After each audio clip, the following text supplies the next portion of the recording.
নির্বাচনে মনে করি। নাম্বার 3, 5 আগস্ট 2024 তারিখের পর বাকেরগঞ্জ উপজেলার বিভিন্ন ইউনিয়নে পুলিশ ফাঁড়ির ইনচার্জগণ পদায়ন হওয়ার পর থেকে তাহাদের সাথে ইউনিয়নের বিভিন্ন রাজনৈতিক দলের নেতাকর্মীদের সাথে দীর্ঘদিনে একটি সখ্যতা গড়ে ওঠে।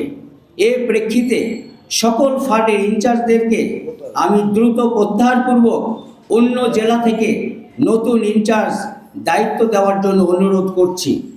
উল্লেখ্য, আগামী 12 ফেব্রুয়ারি 2026 তারিখে অবাধ, সুষ্ঠু, নিরপেক্ষ এবং দলমত নির্বিশেষে সকল ভোটারদের অংশগ্রহণে ভোট গ্রহণকে সামনে রেখে শুধুমাত্র ওয়ারেন্ট ব্যতীত গ্রেপ্তার, হয়রানি, ধরপাকড় বন্ধ করার জন্য বিনীত অনুরোধ করছি।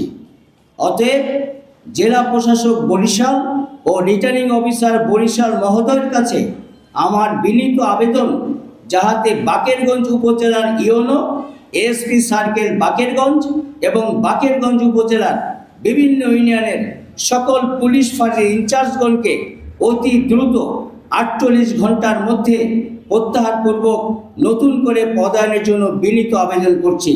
নিবেদক আমি ক্যাপ্টেন রিটায়ার্ড মোহাম্মদ কামরুল ইসলাম খান, স্বতন্ত্র প্রার্থী, প্রতীক ফুটবল, 124, বরিশাল 6, বাকেরগঞ্জ।